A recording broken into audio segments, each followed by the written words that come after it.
Welcome to Soft Bites Podcast. Your life, your dentistry. We talk about ways to have more fun and meaning in one of the coolest and most rewarding professions in medicine. Conversations on how to bring awareness, create a healthy workplace, and provide emotional insights to make dentistry a fulfilling activity while making space for one's wonder, creativity, and freedom. Here are your hosts, Manuela and George Andre. Hello, Bruno. Hello. Hello, Hello, everyone. Manuel. Hello, and Jorge André, tudo bem? How are you? Everything all right? Great to have you here. Thank you, Bruno, Thank you for the invitation. for accepting our invitation, and welcome to Soft Bites podcast. So me and George Andre thought about having an episode about dental photography, and we immediately thought about inviting you. So thank you for being here with us today, and to share It's a little bit of really your a of your pleasure. knowledge. You know, Yeah. So I for already told And you Bruno, because usually, I hear your podcast, so it's a very good experience to be here nice, with that's you good. and sharing what you need for me and what I can share with our colleagues. So so for the usually we don't talk about technical parts of dentistry, but we consider that photography is way more than a simple technique. I mean, there's so many things connected to photography.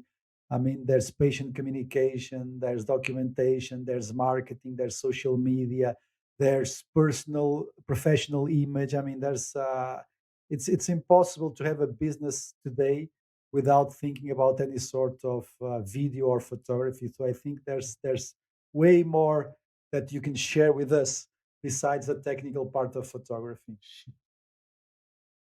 Yes, because all of this that George Andre just said, I think that it's everything is you have interest in all these subjects also.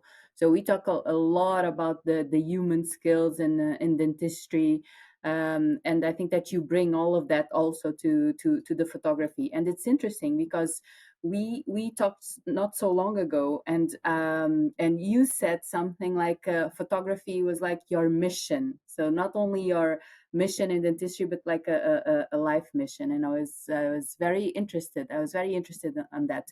But for the ones that don't know you, Bruno, please share a little bit of you with the ones that are listening. So you are a dentist and much more than that. But tell us a little bit. We always ask to our guests, our first question is always why did you choose dentistry, and to tell us a little bit about your journey as a dentist.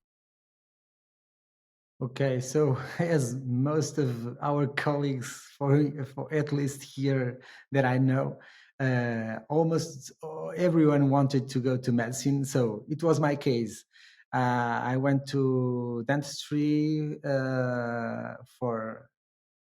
I did not control it because I want to go to medicine. But after all, I was lucky because I always had some. Special gifts on working with hands, so it was complementary of everything with that, like a kind of art. So it was really enjoying to learn dentistry, and after all, I love the course and I love my profession. About photography, do you want to know how did it start? Well, I Exactly. was This is how we. Next question. Exactly. okay. So I always was the photographer of the family. So I enjoyed photographing things and video. So in the university, we didn't have lots on about that on this team photography, but in imagiology we had a classroom about photography, and I enjoyed it very much. After all, in the end of the course, I stayed till now giving lessons on the discipline of imagiology. So it was a complementing everything was done like that. So as I like photography in dentistry, we had to buy our camera, so it was a pity for me not using all that expensive material on our daily life. So I start studying more photography, and then I start like a page in Facebook, and then after sometimes some friends of mine, girls, they asked me, Bruno, can you teach us photography? And so I organized more than 10 years ago in 2013 the first workshop on photography for, as I call it, real life, not dentistry. And then in that year, I organized the first course on dental photography. So it was very good helping our colleagues learning more about photography. And then I did not start and tell us, because, as you know, I have a studio. So then I had to share my life between dentistry and photography.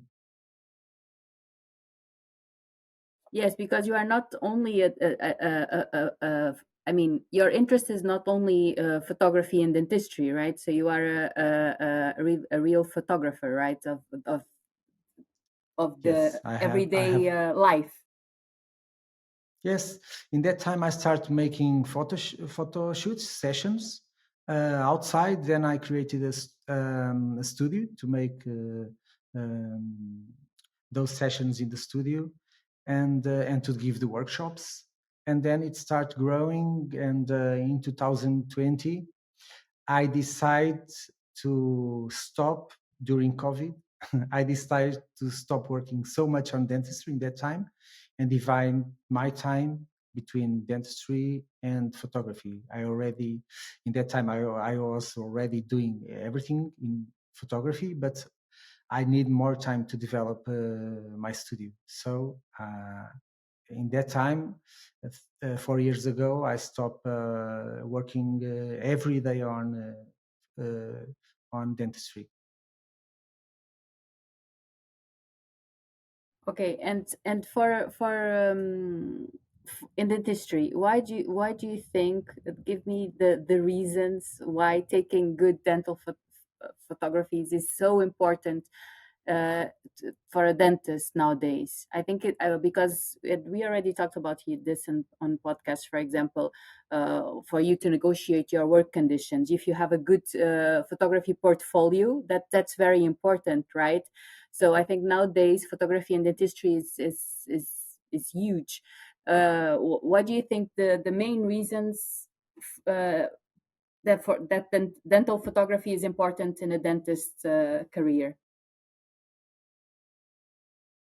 Well, the first most important reason is for medical legal reasons. Okay, you have to get the registry of your patients while you didn't do anything in the mouth. Okay, to protect yourself, to protect your clinic.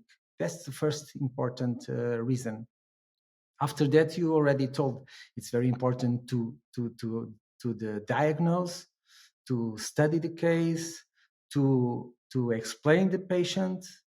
This is in the first appointment, to explain everything to the patient. And I'm not talking only about photography, but all the images that you can get to show the patient better the treatment plan, and better so that he can understand everything that you are explaining. And sometimes if you don't do this with an intraoral camera, with a smartphone, with a scanner, everything, it's imaging, X-rays. If you don't show the patient, he will not understand the importance of that treatment. And I think that we can't be more, more preoccupied than the patient about his treatment. So it's important that we explain better what he has to do. Okay, and sometimes I compare the treatment planning that you give to the patient. Usually, that before I remember that the dentist never give treatment plans. The patient just come and he had usually they were treated in urgencies. nowadays, I remember the time that we had, the completely sheet filled with all the treatments with the strange codes, and we still have that. But you can imagine, I compare it to a project in architecture. Imagine that you have 50,000 euros of a project that you are going to make in your house. You don't want a list of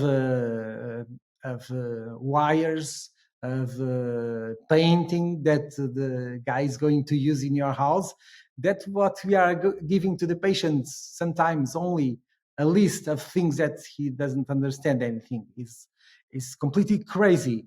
It's completely impossible that he can understand anything, because when he gets home, he will not remember anything. Okay, so it is very important that with imaging that we can explain better what you want, and then with the images we can study, we can share with colleagues, we can send to the lab the information so that they can make the study for us, so that you can show the patient then the walks up and he understands the project. And I use this word very much. He understands the project that he has to his mouth, okay? That is going to be life-changing, of course. So this is most important reasons, okay?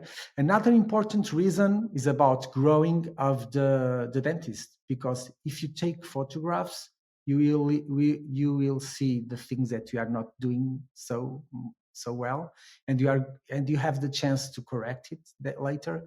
You have a chance to ask someone that can help you, and you are going to improve your work.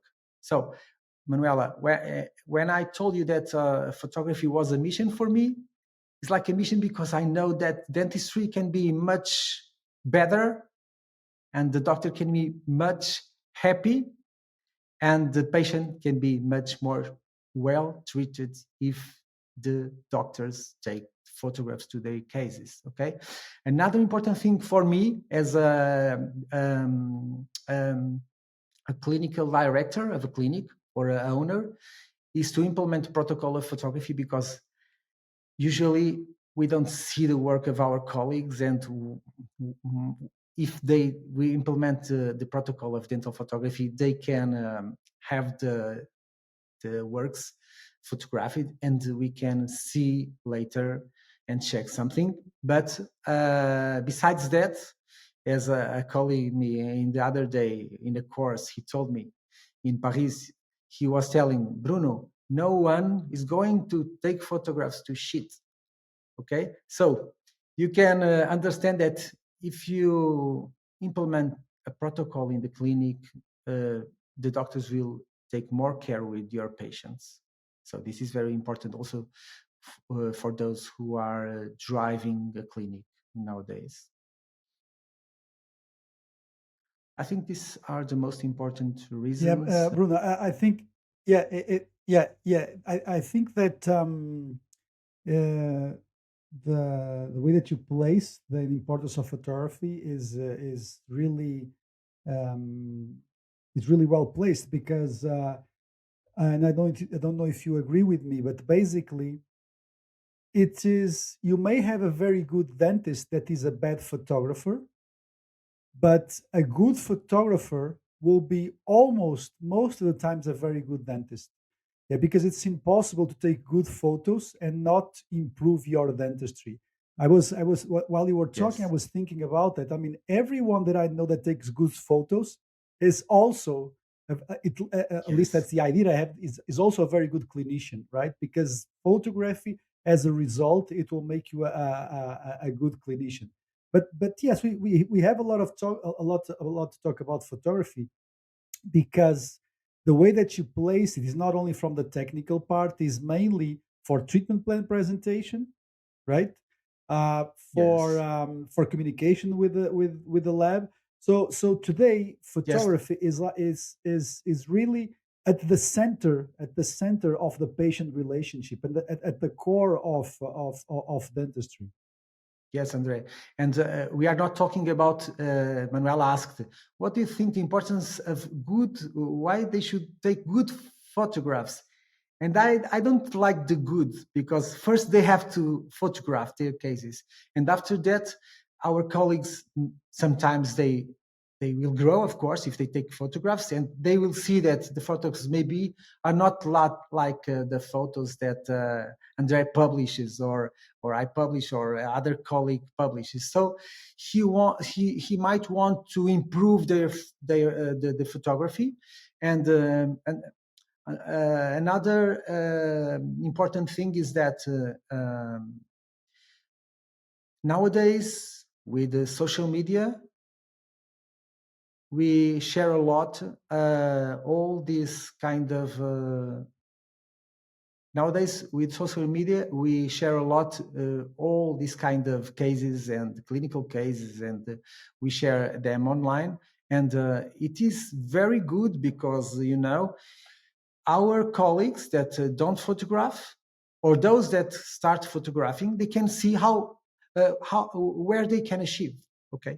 And before, in the clinics that I worked, for instance, in Malo Clinic for 20 years, we always had a camera there, while we didn't have digital cameras. But and we know some colleagues that always have photographed, for instance, orthodontics, but the cases are not well photographed, And I have, for instance, teachers in the universities. They come to my courses because they say sometimes, Bruno, I want to learn a little, some more, because I give these courses and my students have better photos than mine. So they even see that they can improve. And nowadays, you know what is a good photograph or what is not. Okay. And we can here also spare two things. One thing is the photograph that we have to register the case. Another thing is the completely different photo that we use to communicate. Okay. And I always explain in my course that we have to know what we need with the photography. Okay, to register a case, we don't need a special photograph with diffusers and nothing. Yeah. But you don't need. But that is the photo that is going to be completely different, and that your patient, not your colleague, because you don't need anything from your colleague, but your patient is going to like more. Okay, I usually call them sexy photos. Yeah. Okay, when they are with diffusers, and you know why? Yeah. And we have to think about it, because when you want to send the images to the lab for color information, for instance, we don't need diffusers because it is going to remove some important information from the photos. But patients are not used to see photos with flash reflectings in the mouth, okay? Because when you see someone smiling in the street with a beautiful smile, you don't have a flash with a white spot in the teeth, okay? So you have a more normal diffused light in the mouth. Once I have a patient that went to the clinic, and in the end, after the surgery, we were doing the definitives, and he told me this, that is what was very important. He told me this. When I decided to come to this clinic, okay, I had 2 places to go, but your cases were more natural. And I know colleagues that has great cases, but when you see the photos, they don't look natural. And one of the reasons is this, because they use some direct flash that don't diffuse the light, that gives a big reflection in the tooth. And when you publish it in the internet, the patient is going to see, oh, this don't look like natural thieves. About natural thieves, I always advise our colleagues and that they should not, if you want to have a good communication with your patients again, and if you want to them to see that you have beautiful smiles, creating beautiful smiles in your clinic, you shouldn't have in your Instagram, for instance, or social media photos without lips, okay? once I was in a course and I was photographing a colleague, and then I published, and I asked her to bring the mandible to the front to be like this, okay, and the teeth were together in the front, and then I take a photo. It was a beautiful photo, and then I published. And a friend of mine told me, Bruno, you know that photo that I saw in your Instagram? It looked like the, how do you call that monster? You know, that was in Dracula. a ship. No, that was in a ship. I In a don't remember now spaceship. the name. Yes, Alien. the alien. Yes, it looked like an alien, and I was really. I like so much the photo, you know. But he looked to the photo, and it seems like an alien. And then I told to the girl, to our colleague, you know, a friend of mine told me that your photo, you look like an alien. And she told me, my boyfriend told me the same. So this has to bring us to think about this, because patients don't like to see teeth without lips. So photograph smiles, not teeth retracted, okay? If you want to publish the photos in the Instagram of a clinic. Imagine that Jorge André is going to do a prosthodontic course and he wants to see, to show something different to the colleagues. But this is a different profile. It's not the profile from the clinic, okay? So you have to understand what kind of image we should use for each purpose, okay? And this is very important that I want to share with you, these small examples that can make us think about the kind of image that you are going to use tomorrow, okay? That is a very good tip, Bruno. I think we'll have that as a meme on our Instagram account with quoted, and we'll be quoting you, of course. But basically, the message is you should not use dental photography for patient education or for marketing that not without lips or without faces, without smiles. Yes, That's a patients very good don't point. like photos And without lips, yeah, okay? They like mouths. it's And funny because that's I the was only thing talking. that they want Yeah, to I see. was. Yeah, How is the smile in the yeah. end? I was Not the talking about gum that. and I was. Yeah, I was talking about that with my dental nurse, and she said, "Look, we have to stop placing so much details in our clinic Instagram account. We have to make it more about smiles before and after and faces." Yeah, you're absolutely right. Okay, Bruno, I got two questions for you. So, what are the fundamentals of photography? And if a dentist wants to start documenting their cases, where and how to start? I know this would you would talk a whole day to answer this question, but um, with some minutes, what would you say to someone that has just came out of the college, is thinking about buying a camera? He has no equipment yet. He's thinking about buying a camera. I don't want you to get into too much details about brands and stuff, but just some advice for someone that is out of the university and thinks about starting to do some dental photography. What would be the advice that you would give? first he should start photographing, okay, with smartphone, because I'm sure he doesn't have a camera now, and or a macro lens or a ring flash. First, start photographing, and it's very important that he understands how important can be the improving of the photography that he's doing, okay. And for someone that finished the course, Andre, we see a lot. We see in Instagram. You see that they want, and they start very, very, very in the beginning, creating personal profiles for dentistry. Okay, and so they they see the importance that this has. So they start to publish photos with smartphones,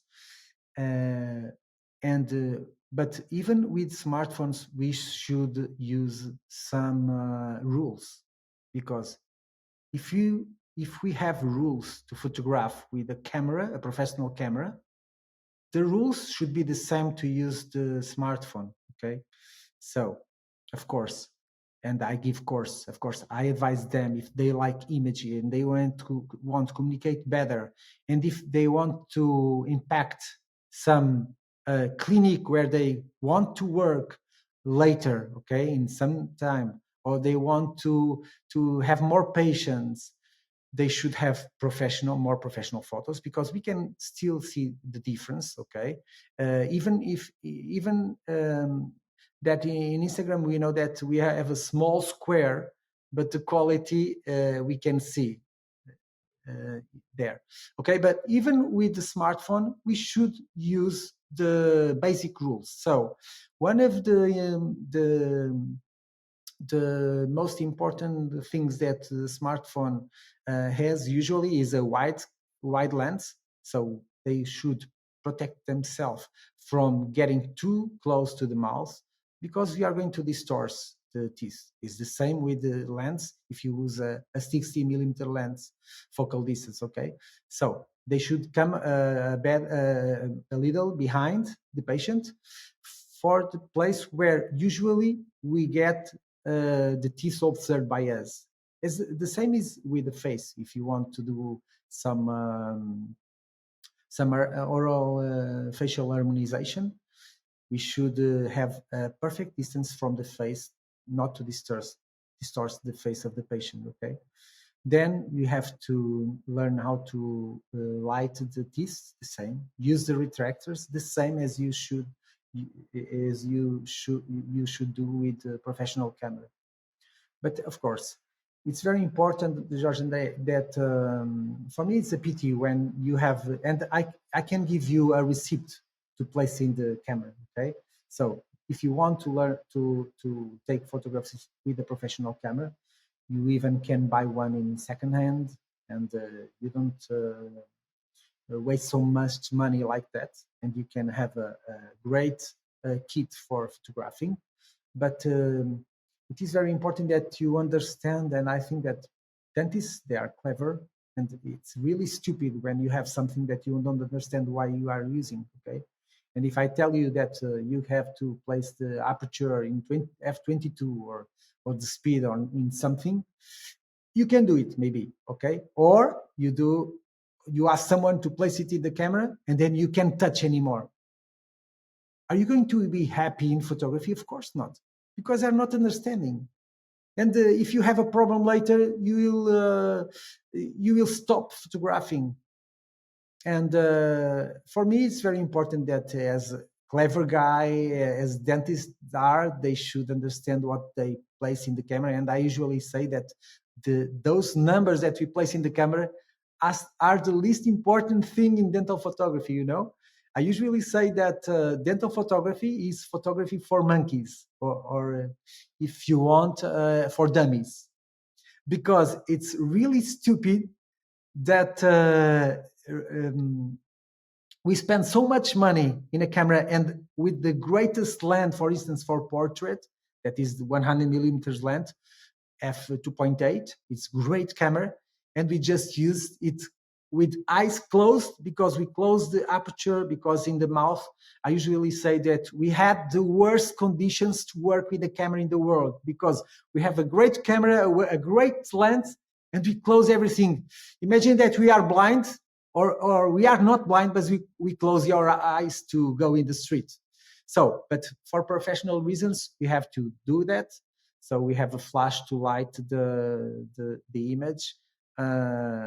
But we work in very hard, difficult conditions for the camera, and so we are dependent on the flashlight. But I think the first advice was that starting to photographing with smartphones. Okay, it's really easy to explain how you can improve with the smartphones, and then understand how greater the image can be if you use a professional camera. And I advise you to take a course with some colleague that gives you that information and explains you everything so that you can improve a lot. There are lots of colleagues that start with good photography, and then they go to some special clinic that invite them because they saw him. So it's very good for those that want to be different to take photographs, because they can have better jobs and be more happy. Okay, not working with secures and insurance and working in 20 minutes to see a Yeah. patient and everything. That's what we said when we had an episode about negotiating your work conditions. That for you, if you have a good portfolio of dental photography of your cases, it could really make the difference for you and where you work. But tell me something. If I ask you the question on how to get consistent and predictable photos, you're probably going to tell me that you have to follow a protocol, and that it's probably something that you teach on your courses. You probably teach a protocol. But I'm going to join these two questions together. So first, how some guidelines or your answer on how to get consistent and predictable photos, and if for you to achieve that, if it's only the dentist that has to learn about dental photography, or if the whole team should also learn about dental photography. Because I think this consistency and predictive and for you to have good photos, I think it's not only the dentist, right? It has to be also the team, because you just mentioned that the numbers, for example, the numbers on the machine are the least important thing. So it's only the dentist, or the whole team should be involved in the dental photography? Okay, so I have to divide the questions, because the answer to the first one is very important. Okay, because the numbers, as I told you before, okay, the exposure. If we talk about numbers, we are talking about the exposure. Is the quantity of light that is going to have your image. Okay, and usually we want to see teeth and gums, and they are well exposed. You see everything, not too dark or too white. So that is the simple part. Okay, it's very simple. The most important part is what I call the photographic checkpoints. Okay, it's like a checklist that you have to follow if you want to photograph, and this is related with, first thing, choose a magnification to photograph, and this is answering about consistency, reproducibility, because if you use the same magnification, you will have always the same magnification, the teeth always of the same size. Imagine that you have a before and after.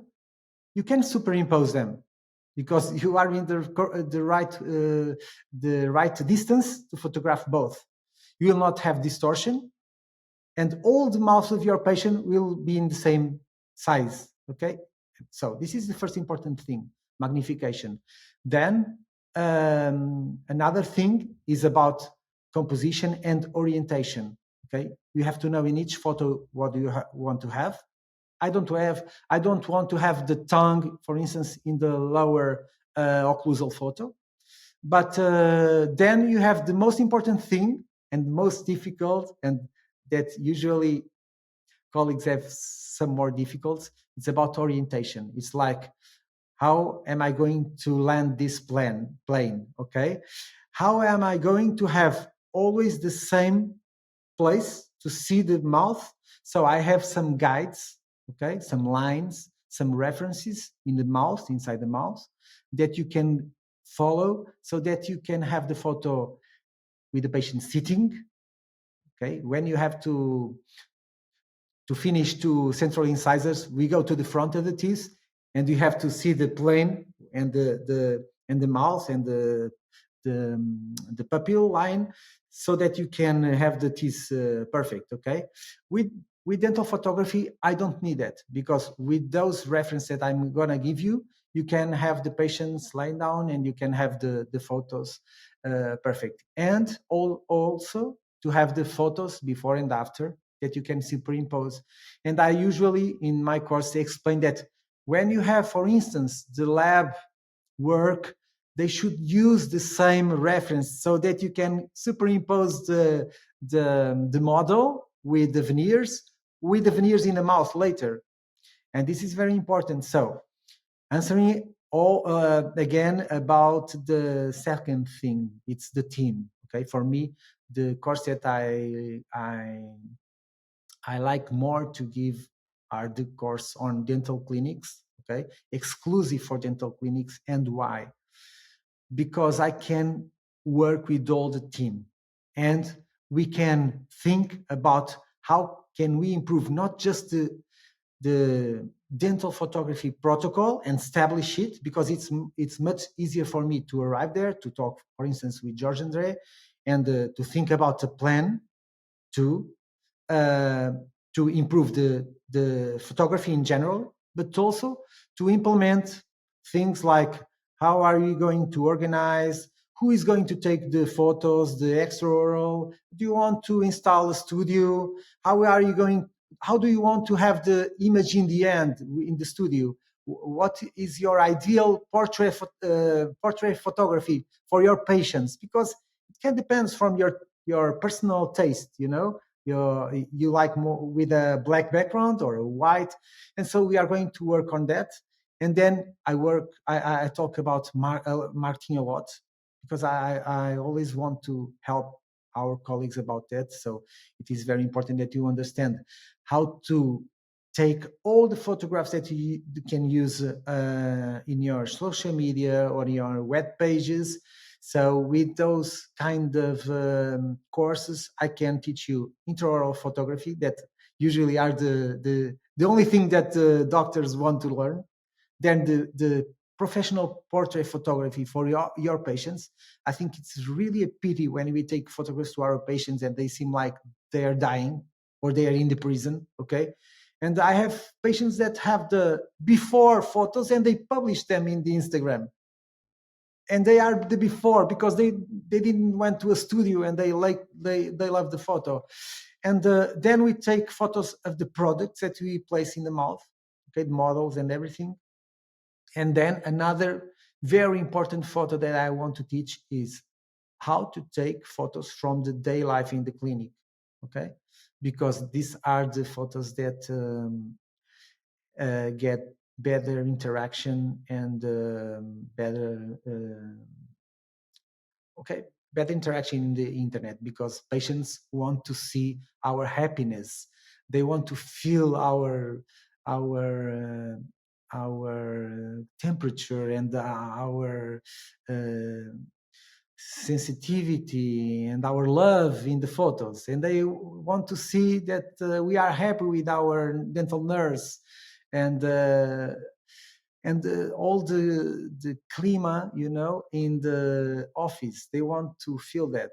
And it's very important that even when we don't have a patient, usually they go to the internet, they search for your clinic, and then they are going to see for the social media. Very interesting, the journey of the patient in the internet. So they can look for you in the Google reviews, for instance, or even if someone tells them you have to go to George Andre, he's great. He's going to go to the Google reviews, and then he's going to go to the profile of the clinic. He's going to see everything. And they tell this to me because I ask everything.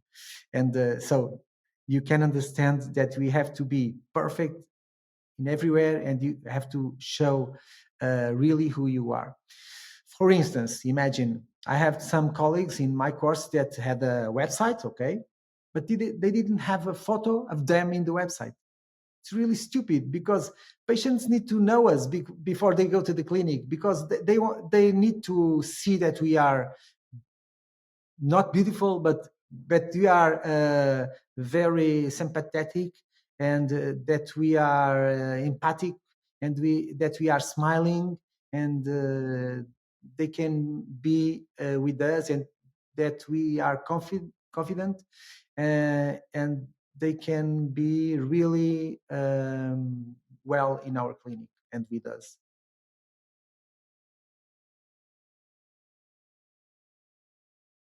You know, one of the reasons why I was asking you about if it's all the team or only the dentist learning about the dental photography, it's because I already worked with some dentists that one of their I'm going to call it complaints, but it was that due to photography. So the fact that they were the only ones knowing how to handle the photography, then things were not done right in the practice, and they were asking things to assistants, and in the end of the day they were not done, so like the backups and things like that.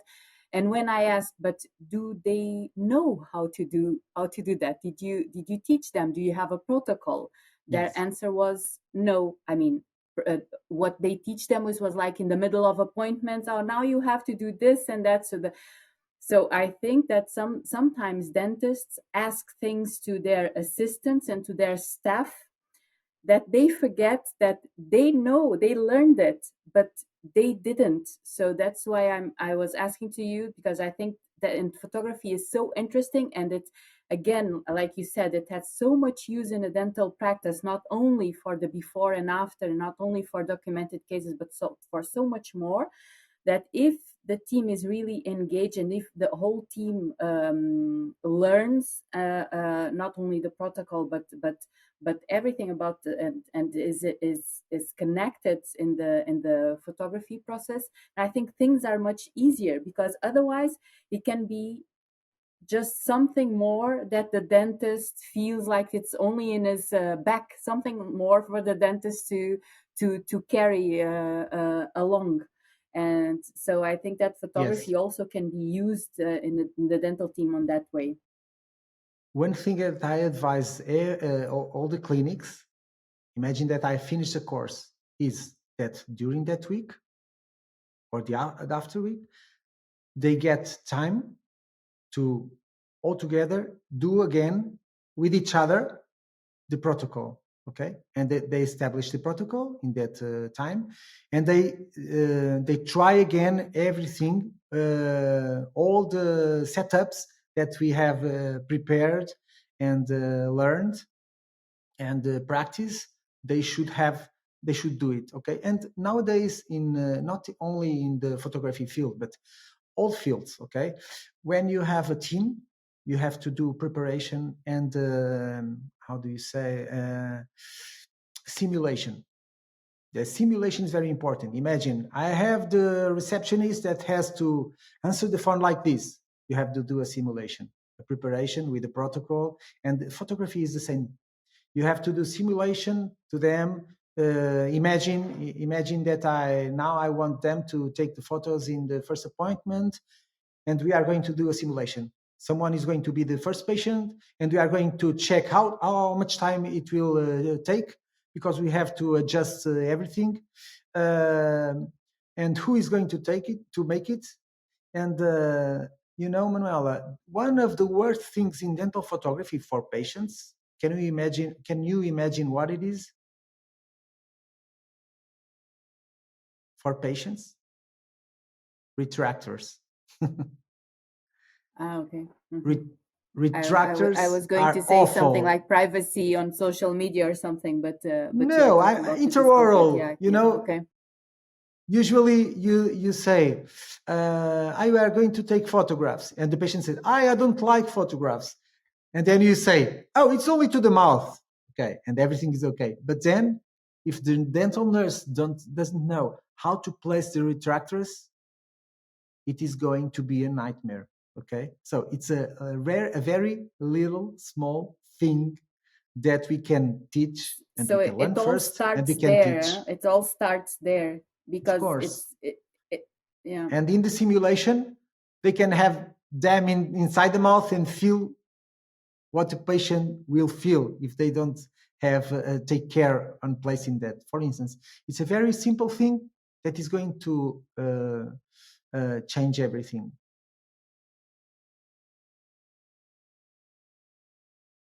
And also about motivation, because if you start taking photos with the ambient of the clinic, with the doctors together with the nurse and all the team, it's a very important thing to motivate the team, because they like that. They like to see themselves. They like to see them hugging with the doctor, even with some patients sometimes. But only the team. If you want just to have the team, it's a very good way of motivating the team. Nice. That's very interesting. Look, we are talking about the team. I'm going to completely change the subject here for something that there's a lot of doubts in dentists. How do you store and organize the photos? I mean, so that you don't get completely messed up, because I know there's a huge problem in most clinics. They lose photos, they lose cards. What is the protocol that you recommend? What do I advise? Okay, I asked in a study that I did in 2020 about how about dental photography in Portugal. Okay, and the colleagues for storage, usually they have in their own computer. Okay, this is a very important problem, because you can imagine, if I'm a clinical director, owner of a clinic, I need the photos in the computer of the clinic, in the storage in the clinic. So if I don't give an opportunity to the doctors to photograph with a camera from the clinic, they will take their camera. And the clinic is the owner of all the informed consent of the photos, not the doctor. So this is very important medical legal reason that we have to think about, because sometimes, for instance, imagine that you store in the smartphone. If you take with smartphone, we are going to store in the smartphone. Where are going to be those photos? Okay, they are going to be lost for the clinic, for instance. Okay, so the first thing I advise the clinics to have a camera, so that everybody can photograph with that camera. Okay, that no one has the need to take their own camera. Then in the clinic, you have to organize the images. Okay, I would advise that some nurse, that depends from the quantity of photos that you take and the urgency of the using those photos to send to the lab. They can download after each patient that is photographed, or they can organize like 1 day or 2 days in a week. Okay, but it would be important that this is also a kind of way of motivating our colleagues. That is, if you give them more responsibility, okay, and you have different ways. One of them is this: give responsibility. So if you know that there are some dental nurse that is more organized, that like computers and everything, you should choose and ask. Of course, you don't impose nothing. You ask them if they want to be responsible for that. And this is very important, because they will be very happy with that kind of responsibility and confidence from you, from the clinical director. And they have to check when they do this, Jorge André, that they take, when they do the upload of the photos, they should check how many photos were there in the card and in the final file. Okay, because sometimes there are some photos that get lost in the middle. It happened already in the clinic. So another thing is where to place the photos. And I should advise you to use, for instance, something online that you can get the photos, for instance, Dropbox or some other place, but not in your computer. If you have a computer, you should place it also on a server, so that you have a backup outside the clinic, for instance, because if you have some nightmare in the clinic, assaulted, fire, water, something that everything is lost, you have to take care of that. So be careful. And what can I tell you more about this organization? Now you can organize the files.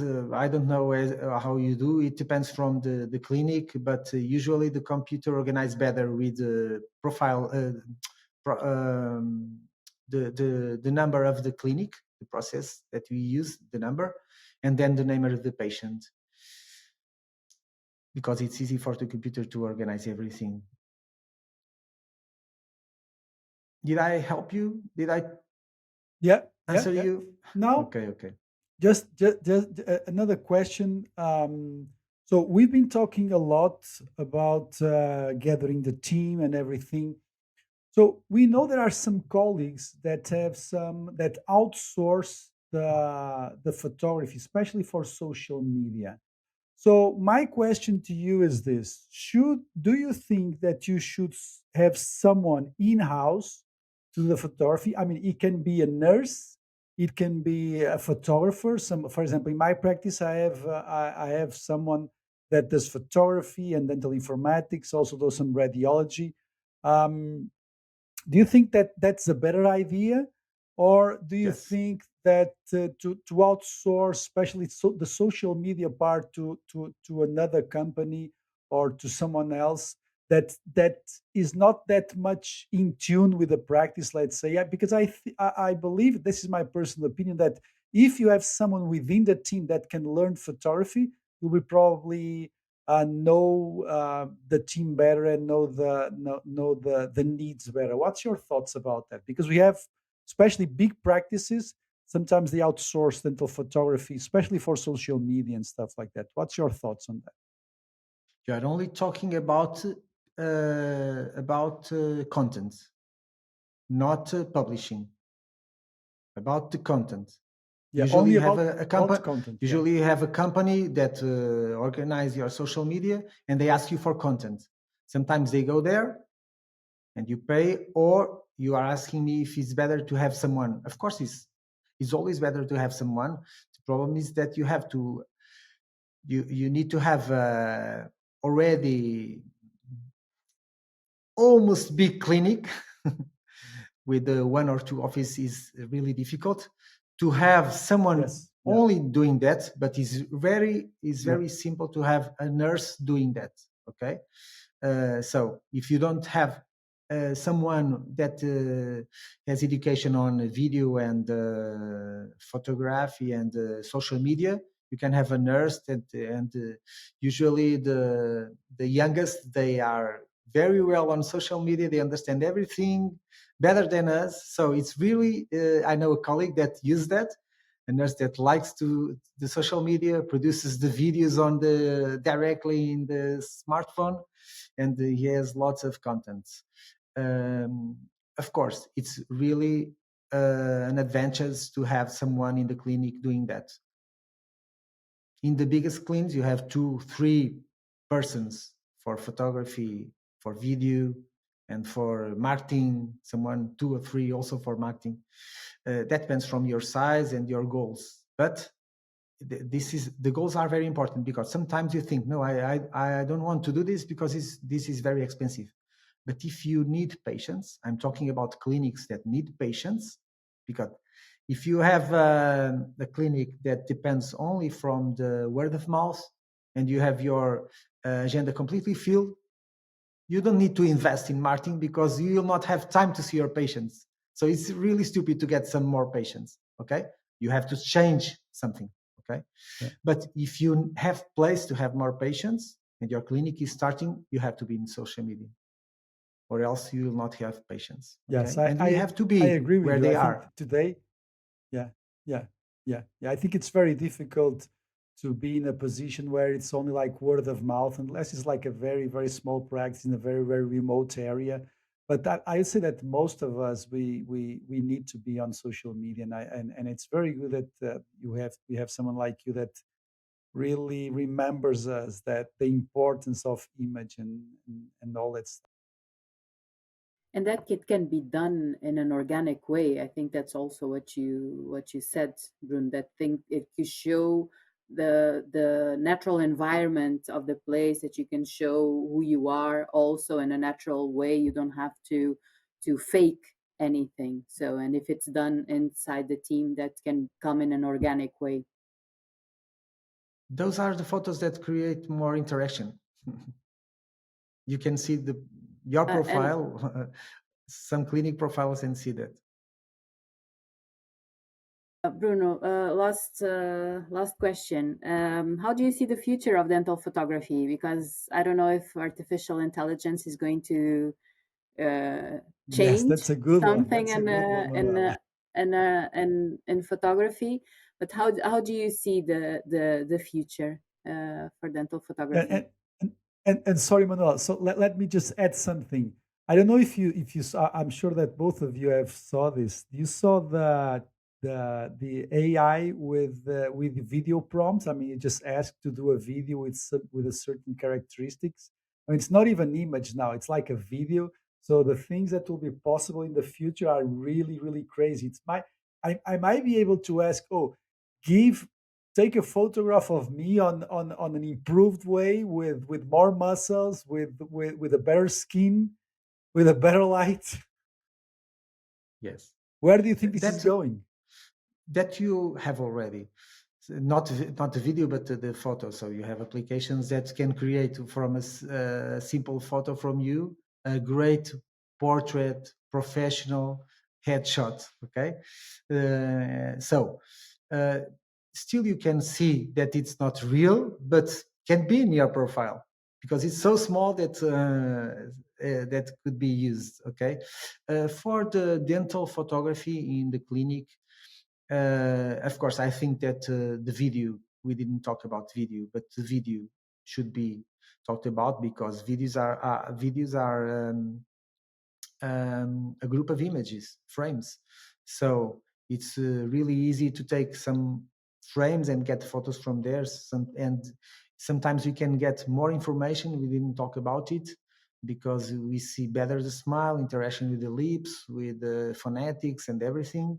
So we should, if we want to improve, we can have some videos of our patients with the before and walks-ups. For instance, we already do it, but we could do it a little more so that we can get more information for even from the beginning. Because when I ask a patient, smile, okay, nobody's want to smile. It's very difficult to smile. You have to tell some joke, and then you get the natural smile because they are very shy. Nobody wants to smile. They don't want to go to the dentist and imagine the dentist asking him smile, okay, and give me your biggest smile, and you don't see the gum that sometimes when he smiles you could see, because so in the video you can get that playing, and you can get that frame from the biggest and better and natural smile that sometimes in the photo you can't have. And I'm sure that intraoral scanner, that is also image, not in the also using photography, is going to improve much better. And there are some cases that I can tell you that all my first cases I do the dental scan, the intraoral scan.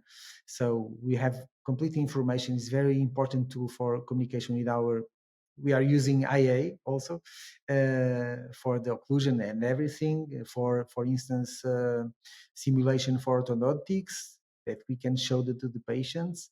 And they are very important tools that we already use with AI, and in imagiology the same is going to happen a lot. Of course, the before and after case, we will still have to shoot them the better way we can, because we want to make the difference, and we just can make the difference if we get better photos, okay, that can impact. And we can see it also in the, if you want to grow as a dentist, grow as a key speaker for a brand, you just have to have good photos, and they will follow you and ask you to speak to them. You know, and I know very known dentists that start in the Instagram, okay, with very good photos. I can tell you a name, André Kimura, for instance. He was very young, he's very Absolutely, intelligent, yes. and he Yeah. started with photography. And nowadays it's really cute because we choose our conferences also from Instagram, not from universities anymore. We invite those that have the cases. Absolutely. We don't need Absolutely. anymore a professor. Sometimes we call that guy that is impacting our colleagues. It's really strange because this Bruno, changed everything. Let me ask you Yes, something, it's true. because It you is also changing mentioned everything. Yeah. you also mentioned this on a conversation that we had. Also, I think that photography, it's very important. I think more and more because of legal issues, right? You said that you know some cases of colleagues that went to court and had to defend themselves, and that's what the what they had, and the evidence that they had was the photographies, and that was very important for them. So more and more, and in the future, photography also will be very important for legal issues in for dentists, right? Right, and not even in the court. I know case from some colleagues for oromaxillofacial surgery that or something that they do in the face, that the patient told him, no, I'm the same, I didn't change anything, because the patient was taking selfies with smartphone, okay, and fortunately he has the before and after, and the smartphone distorts and don't see your face as it should, and fortunately he had photos from before and after taken properly, and she showed everything, the difference. So it's very important to show it's very important to show the photos to the patient, and to have them. And another important thing about medical legal reasons is the way that you store the image, the kind of file, because you should use raw files, because this is the original image I agree with you. from Okay. the camera, not JPEG. Okay, so be careful. And in my course, I give the example of the American Academy of Cosmetic Dentistry for you to be to be with them and to be in that association. You have to send 50 cases in raw. So imagine that all the magazines asked for raw files. You wouldn't have so many Beautiful cases that are not true. Okay. Absolutely. Okay. Thank you. Thank you.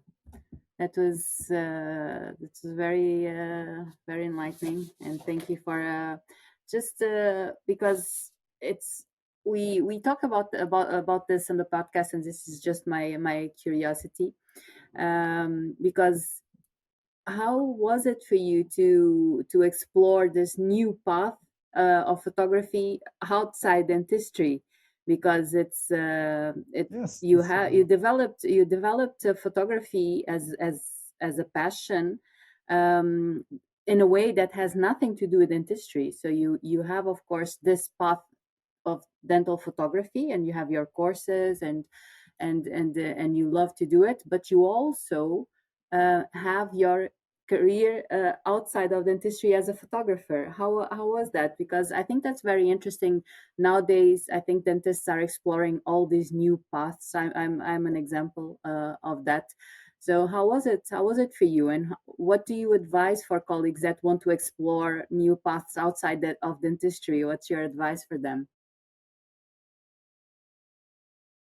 For me, it was very easy because I don't remember, but imagine I started doing it after the appointments or in some days that I didn't work, and because I was every day in the clinic. So it was something that came slowly and with more intensity, and then I had to decide to stop working every day, to give more time to the photography. and to my studio. It's really cute because this also came after I did something that you know that I did that was very impacting to me. It was a post graduation on marketing, and so it's really really funny when you have something to test everything to see how it works and to create a brand and to be positioned online as a great Lisbon photography studio. And so you can invest, but it's really easy because if you are well positioned, the I would say patients, but people search for me, companies search for me for doing all kinds of things, uh, from events to product photography to corporate. That was what I communicate more. I do portrait corporate photography for all kind of companies. And I advise Bruno, that so usually yes. you, yeah, yeah, you go to these companies and photograph, or sometimes they come to your studio. How does that work? Do you do like in local courses for dentists? Do they come? I mean, let's say there's dental practice that wants to do a course with the whole team. Let's say it. So you go there and you do the course, or they come to you. How does that work? Yes, about photography, I do the photo shoots here in the studio or in the place. For instance, I go to a lawyer company and they have always lawyers coming. I go there and they photograph.